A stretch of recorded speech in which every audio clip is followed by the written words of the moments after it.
நாகையில் இருந்து கோடியக்கரை வரை கடல் வழியாக தீவிரவாதிகள் ஊடுருவுவதை தடுக்கும் வகையில் நடைபெறும் சாகர் கவாச் ஆபரேஷனின் ஒத்திகை நிகழ்ச்சி தொடங்கியது.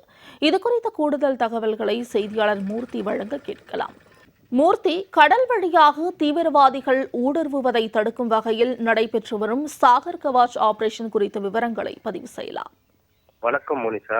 மும்பையில் கடந்த 2008ஆம் ஆண்டு தீவிரவாதிகள் நடத்திய தாக்குதலுக்கு பிறகு மத்திய அரசு கடலோர மாவட்டங்களில் சாகர் கவாச் பாதுகாப்பு ஒத்திகையை நடத்தி வருகிறது. ஆண்டுக்கு 2 முறை இந்த கடலோர பாதுகாப்பு ஒத்திகை நடத்தப்படுவது வழக்கம். அதன்படி தமிழக மற்றும் புதுச்சேரி கடலோர பகுதிகளில் இன்று காலை 6 மணிக்கு பாதுகாப்பு ஒத்திகை தொடங்கியது. 2 நாட்கள் நடைபெறும் இந்த கடலோர பாதுகாப்பு ஒத்திகையில் இந்திய கடற்படை, இந்திய கடலோர காவல்படை, தமிழக கடலோர பாதுகாப்பு குழும போலீசார் ஆகியோர் இணைந்து தீவிரவாதிகளாகவும் பாதுகாப்பு படையினராகவும் செயல்படுகின்றனர். இதற்காக நாகை கடலோர பகுதியில் கடலோர பாதுகாப்பு குழும போலீஸ் இன்ஸ்பெக்டர் ரமேஷ்குமார் தலைமையில் நாகப்பட்டினம், நாகூர், விழுந்தமாவடி, ஆற்காட்டுத்துறை, வேதாரண்யம் உள்ளிட்ட பகுதிகளில் போலீசார் பலத்த பாதுகாப்பு பணியில் ஈடுபட்டு வருகின்றனர்.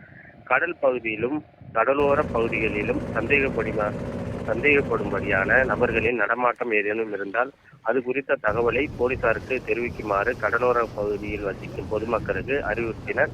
கடலுக்கு சென்று மீன்பிடித்து வரும் மீனவர்களிடம் சந்தேகப்படும்படியான நபர்கள் நடமாட்டம் பற்றி தெரிய வந்தால் உடனே அருகில் உள்ள போலீஸ் நிலையங்களுக்கு தகவல் தெரிவிக்க வேண்டும் என அறிவுறுத்தினர். இதே போல பொதுமக்கள் கூடும் ஆன்மீக தலங்கள், பேருந்து நிலையம், ரயில் நிலையம் உள்ளிட்ட பகுதிகளில் உள்ளூர் போலீசாருடன் கண்காணிப்பு பணியில் ஈடுபட்டு வருகின்றனர்.